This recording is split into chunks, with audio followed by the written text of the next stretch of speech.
अर्जुन चुपचाप उत्तर प्रदेश के एक छोटे से पुलिस स्टेशन के बाहर लकड़ी की बेंच पर बैठा था। हवा में नमी भरी थी और गोबर और गेंदे की मालाओं की हल्की सी महक महसूस हो रही थी।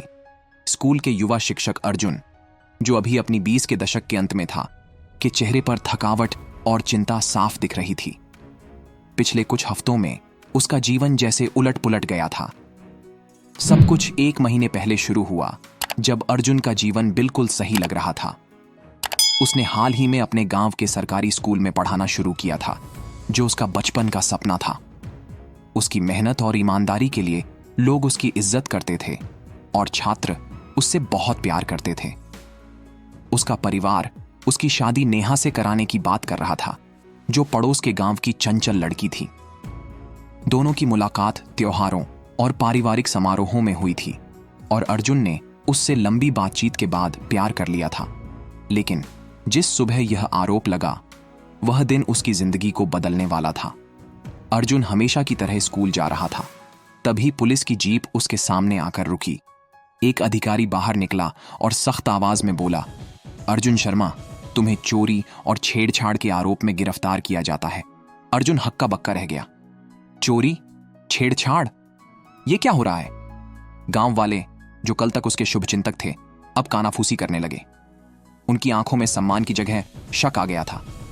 शायद ये उतना अच्छा आदमी नहीं है जितना लगता है, किसी ने कहा। अगर ये शिक्षक है तो चोरी क्यों करेगा? दूसरे ने जोड़ा।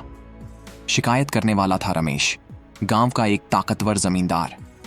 उसने आरोप लगाया कि अर्जुन ने उसके घर से गहने और पैसे चुराए थे। रमेश की भतीजी सुनीता ने भी आरोप लगाया कि अर्जुन ने उसे आपत्तिजनक संदेश भेजे थे। अर्जुन के लिए यह किसी बुरे सपने जैसा था। उसने रमेश के घर केवल होली के समय कदम रखा था और सुनीता से उसकी बातचीत सिर्फ पढ़ाई के बारे में होती थी। लेकिन अब उसे पुलिस स्टेशन ले जाया गया और उसकी इज्जत मिट्टी में मिल गई। पुलिस स्टेशन में अर्जुन ने खुद को निर्दोष साबित करने की कोशिश की, लेकिन अधिकारी बेरुखी से पेश आए। रमेश ने अपने पैसे और रसूख से पूरी कहानी गांव में फैला दी थी। यहां तक कि अर्जुन का परिवार भी उसे शक की नजर से देखने लगा। वे झूठ क्यों बोलेंगे? उसके बड़े भाई ने हिचकिचाते हुए पूछा। उसकी मां, जो हमेशा उसका सहारा थी, चुपचाप आंसू बहाने लगी। आने वाले दिन अर्जुन के लिए असहनीय थे। स्कूल ने उसे जांच पूरी होने तक सस्पेंड कर दिया। जिन छात्रों पर उसे गर्व था, उनके माता पिता ने उन्हें अर्जुन से दूर रहने की सख्त हिदायत दी। नेहा के परिवार ने रिश्ता तोड़ दिया क्योंकि वे इस बदनामी से बचना चाहते थे। अर्जुन अकेला रह गया, अपने ही गांव में अजनबी जैसा। अपने आप को निर्दोष साबित करने के लिए अर्जुन ने खुद जांच करने की ठानी। उसे याद आया कि चोरी की तारीख के आसपास उसने रमेश के घर के कुछ नौकरों को मंदिर के पास देखा था। उनमें से एक, दीपक, शराब पीने का आदी था। अर्जुन ने उसे एक चाय की दुकान पर बुलाया और धीरे धीरे बातों में लगाया। कई कप चाय और थोड़ी समझदारी से की गई बातों के बाद दीपक ने सच्चाई बताई। उसने बताया कि रमेश ने एक जमीन विवाद से ध्यान हटाने के लिए चोरी की झूठी कहानी बनाई थी। उसने यह भी कहा कि सुनीता को झूठे आरोप लगाने के लिए मजबूर किया गया था। अर्जुन ने इस बातचीत को अपने फोन में रिकॉर्ड कर लिया और इसे पुलिस के सामने पेश किया। लेकिन यह भी आसान नहीं था। रमेश का प्रभाव इतना गहरा था कि पुलिस ने कार्रवाई में देरी की। अर्जुन को धमकियां भी मिलने लगीं कि वह मामला छोड़ दे, लेकिन अर्जुन पीछे नहीं हटा। उसने एक स्थानीय पत्रकार मीरा से संपर्क किया, जो भ्रष्टाचार के मामलों को उजागर करने के लिए जानी जाती थी।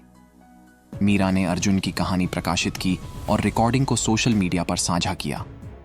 धीरे धीरे गांव वालों का विश्वास रमेश की कहानी पर से उठने लगा। आखिरकार पुलिस ने रमेश को बुलाया। सुनीता ने दबाव में दिए अपने बयान को वापस ले लिया और सच बताया। अर्जुन के खिलाफ सारे आरोप हटा दिए गए और रमेश पर कानूनी कार्रवाई शुरू हुई।